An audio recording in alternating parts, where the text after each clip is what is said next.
Welcome to Music is a Day Job. I'm your host, Sean, and Music is a Day Job is brought to you by the Qoncert app. Today's question is, do I need to move to LA, New York, Nashville, or one of these places so I can make it? Now, the first question I'll ask is, what is your idea of making it? Is your idea of making it the fame? That sometimes doesn't come with the money. A lot of times doesn't come with the money. A fake persona and that, or is it that I want to live off the love of what I love to do, whatever, like the love of my life. Like I want to live off music. If you if you're number one and you want the fame and possibly the drugs, the girls, the whatever you like, then you might have to move. Because that's what that is. Because see, what people believe is an old idea of the music business still existing in the way of that those were the only areas that you got in front of A&Rs and talent scouts and labels. So that's the only way you could do it. With the internet and people being popping in different places. This is Music as a Day Job brought to you by the Qoncert app. Artists looking for shows, Qoncert app. Fans looking for independent artists, Qoncert app. The Qoncert app is an artist accelerator app that takes artists from opener to headliner to on tour and gives the fan the best experience in independent live music. If you're an artist, get onto the app. You can see the shows all around the United States. All you got to do is select a slot and then agree to the details, and you're on a show right away. That deletes a lot of having to be there. People still do it because they feel like that's the opportunity, and in face they can probably get their opportunity to pop because they get to talk to those people. They can help them and everything like that. But then if you see the rate of how many people are actually successful with this, then you have to make the idea of saying like, well, hey, how many people actually live off music? So if they're saying I think it's 30 million artists in the United States. Is it 30 million artists in the United States? I think people who actually just play some form of music or something like that. Uh, I think they said 30 million people actually play some type of something, whatever like that. But let's just drop it down. Let's just say it's down to 10 million or something like that. People who play some type of instrument, do something like that. You know what I'm saying? And even if it was that, then you'd have to think less than 1% of them actually even make money doing it. That's the craziness of this. And so like can actually live off of it, make money, they can live off of it. It's less than 1%. In that idea, that tells you that even the people that are actually going out to these places, if you counted how many people are actually trying to do that and how many people have made it doing it that way, it's not looking good. So if your idea of making it is saying, I want to live off music, I lived off music, I'm not famous by any means. If that's your goal, then I say that's the worst place to go. Those are the worst places to go. Because see, here goes the idea here. If I go to a place where the top dog is like, let's say I go to California and the top dog is Kendrick Lamar, and then you have everything else in between. You have the Too Shorts, you have the Snoop Dogs, the Ice Cubes, you have the Games, you have all these different people. When you have that, it makes it hard to get into venues because they have the option of these artists quicker than anyone else because the amounts of money that move through these clubs. When you have that, also you compete with those homegrown superheroes. So you're competing at a level of competition where the consumer is even looking like this is the top guy. You're nowhere near here, so then why should I support you? Because we support the top guy. So now when you're trying to make money doing this, you're in a place where merch is heavy, style is heavy. So then people are buying the top styling companies versus buying the merch just to support. And people are paying for like the brand that's known. So then why would they pay for your brand? And that makes it so it's hard for you to make money. So then what you end up seeing is you find a lot of people that are very talented become writers out there. You find them becoming A&Rs. You find them doing just other things other than performing and doing what they're supposed to do because it's hard to do it with the oversaturation of people. Now, see what people see on the other side is they kind of go like, well, there's no music industry in these other places. Yeah, there isn't really. But then that gives you the option and the open canvas to do what you want with it if you're willing to do the work. Because the consumers still love the music because that's who's paying for all these people's music, but they don't get to see these people all the time. So they have lower expectations of being like, hey, I got to see the top artists all the time. I want to see Drake 10 times this year or whatever like that. Like they have to see stuff that's just, they could just be dope and it might not be known, but it's there. That also gives you a higher chance to sell merch because the high fashion designers aren't everywhere. That also gives you the option to get sponsors because then the sponsors are willing to pay for you because you have the control of the people in that little area that are their consumers versus just getting this total big net put around the world, which might not help them because they might not be anywhere else around the world.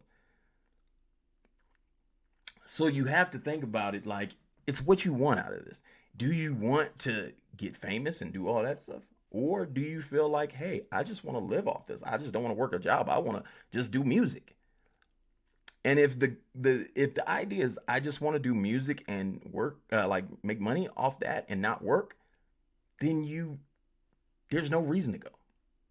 And see a lot of even with my career, like I at the point I thought I wanted to go, it's just because I'd never seen anything.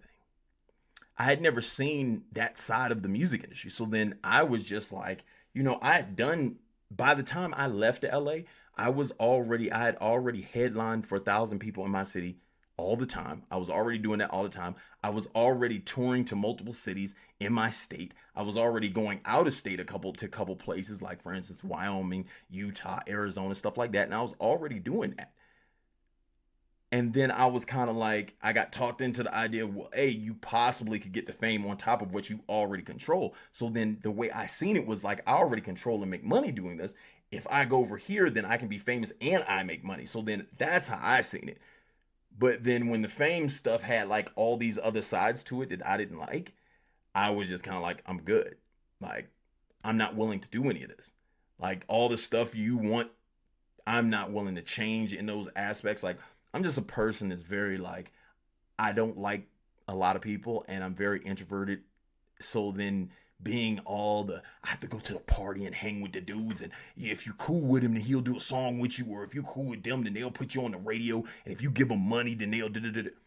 I'm not with that. So then it's very easy for me to be like, that's not it for me.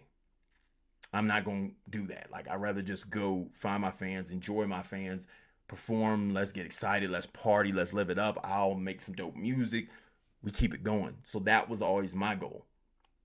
But I had never seen that. So that's why I left and I went and tried to see what it was. But then if you want that, like, yeah, it's there. Like the fame is there. Like all the drugs, all the all the fine girls, everything is there. And so you can go over there. And then if you feel like you're a better networker than you are a person that's going to do the grind, then that might be for you. You might be able to network your way up and like get it popping. If you're down to talk to those people and hang with those people and do all the things they want to do, make the song how they want you to make the song and do all those things, then cool, do it.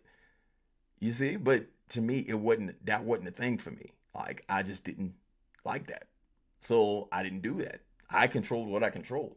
I didn't care about the streams or anything like that, the YouTubes or anything like that, because I might only get 1,000 views, but my 1,000 fans will come pay to see me perform tonight. That's the difference.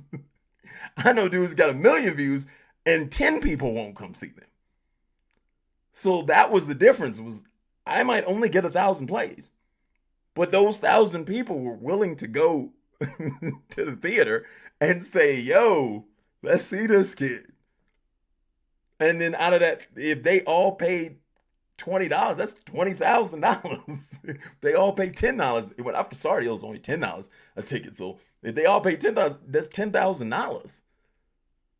And back then, venues didn't cost the way they cost now. So it was like I was getting venues because they weren't that many nationals back then. So it's like they had nights like there was like some of our big venues was actually paying you per ticket a person you could get in the door, and you could actually even give them for free, and they would pay you $1 per ticket just to get people in the door because they can't be open the other nights because they don't have that many nationals to pick between.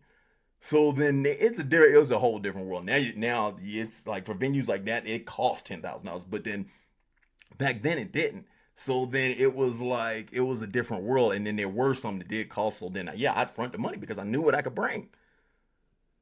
So like, but inside that, I would never care to move to those places if the excitement wasn't, what I'm saying? Like I'm not addicted to any of those things. So then I don't care for that. I'm just addicted to making the music and living off of it instead of working a job. So then that's the way I would rather go, is into a market where I could be the big fish, because then the amounts of money is different.